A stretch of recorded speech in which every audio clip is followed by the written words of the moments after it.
Les États-Unis ont annoncé l'envoi de 2500 soldats des marines dans le but de prendre le contrôle du détroit d'Ormuz et de garantir la liberté de navigation internationale afin d'éviter une crise pétrolière mondiale provoquée par la guerre américano-israélienne contre l'Iran.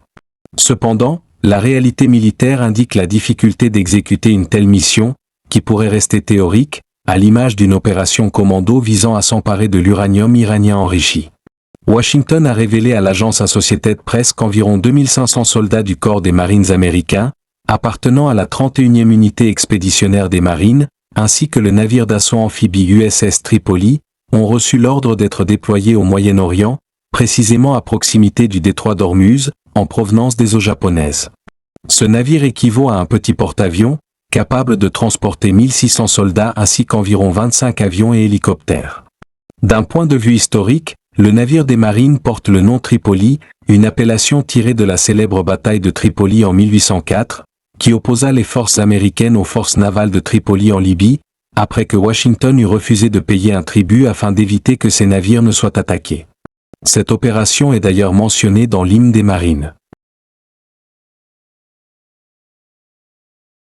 Les marines sont considérées comme l'une des forces d'élite de l'armée américaine. Ils reçoivent un entraînement de très haut niveau, plus proche de celui des forces commando que de l'entraînement militaire traditionnel. Cela leur permet de se déployer rapidement, de mener des opérations de débarquement amphibie et d'exécuter des opérations de combat rapide. Toutefois, dans le cas du détroit d'Ormuz, la situation est différente. Le premier élément concret est peut-être ce qu'a rapporté le journal The Wall Street Journal le 15 mars 2026, indiquant que le chef d'état-major interarmé, le général Dan Kane, avait informé le président américain Donald Trump de l'hypothèse selon laquelle l'Iran pourrait fermer le détroit en cas d'attaque contre lui.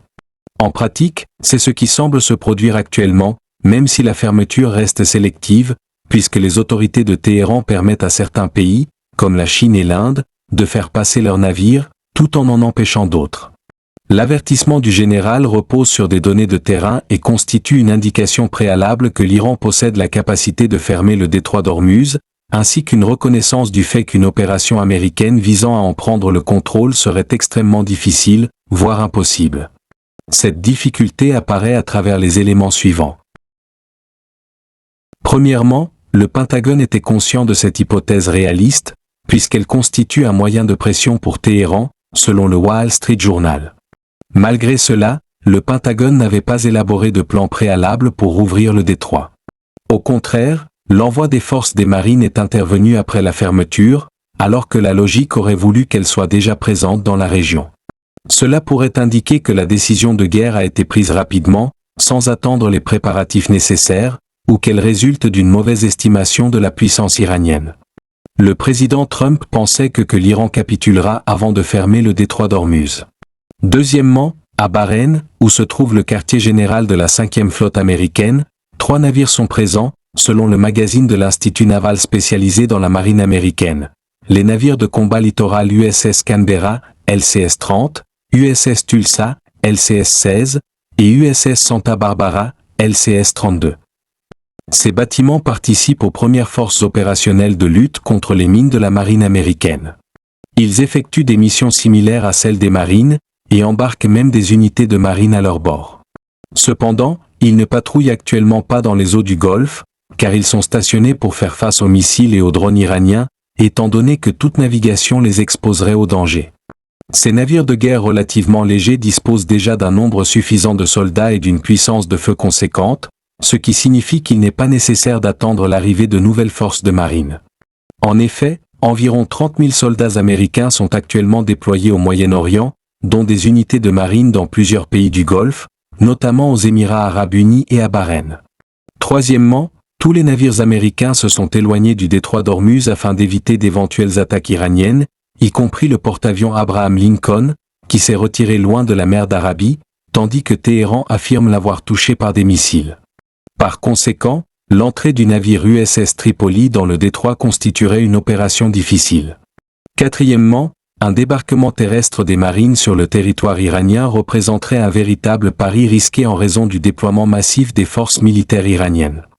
De plus, même dans l'hypothèse d'un contrôle des 2 rives du détroit d'Ormuz, cela ne serait pas nécessairement efficace, car l'Iran possède des missiles et des drones capables d'être lancés depuis de très longues distances pour cibler n'importe quel pétrolier, en raison de l'évolution des tactiques de guerre asymétriques.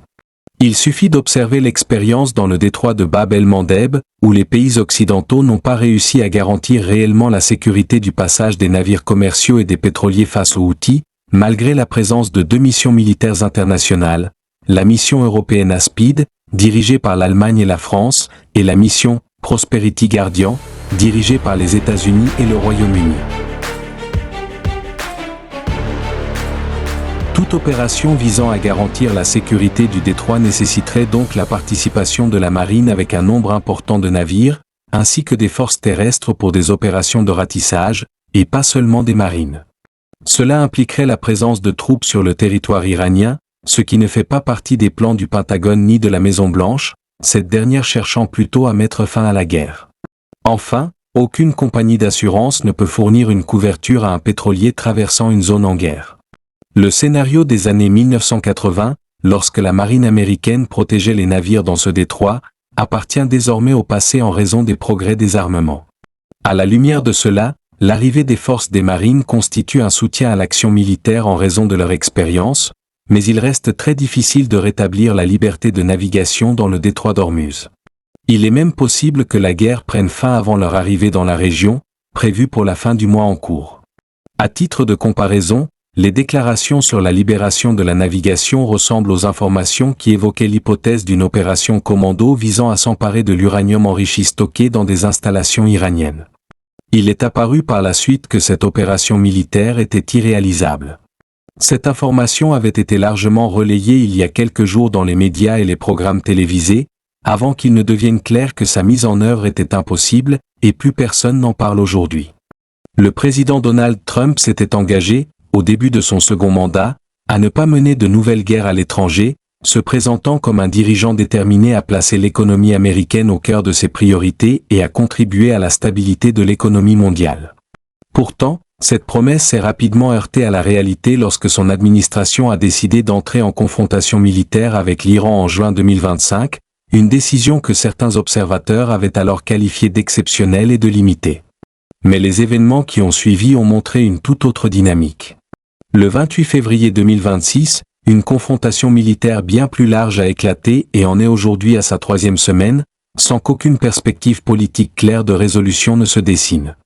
Des experts économiques craignent que cette escalade ne plonge l'économie mondiale dans une phase de contraction dangereuse, accompagnée d'une nouvelle flambée des prix et d'une raréfaction de certaines matières, en raison des perturbations du transport maritime international et des chaînes d'approvisionnement. Dans le même temps, les grandes puissances comme la France, l'Allemagne, mais aussi la Chine et le Japon, semblent peu disposées à s'engager militairement dans une confrontation avec l'Iran dans le détroit d'Ormuz. Ces pays considèrent que Donald Trump a pris la décision de guerre de manière unilatérale, en négligeant les équilibres internationaux complexes.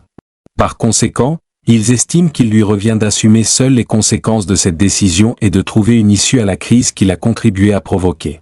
Ainsi, le président américain se retrouve face à une réalité internationale froide, des alliés hésitants et des puissances majeures qui refusent de se laisser entraîner dans une confrontation ouverte dans le Golfe, de peur de tomber dans ce que certains analystes décrivent déjà comme un piège iranien. Il est évident que la force militaire, même avec l'intervention des Marines américains, ne pourra pas résoudre la crise liée à la fermeture du détroit d'Ormuz. Une confrontation armée dans ce passage stratégique ne ferait qu'élargir le conflit et menacer davantage l'économie mondiale. La véritable solution ne peut être militaire, elle passe uniquement par des négociations diplomatiques et des compromis politiques.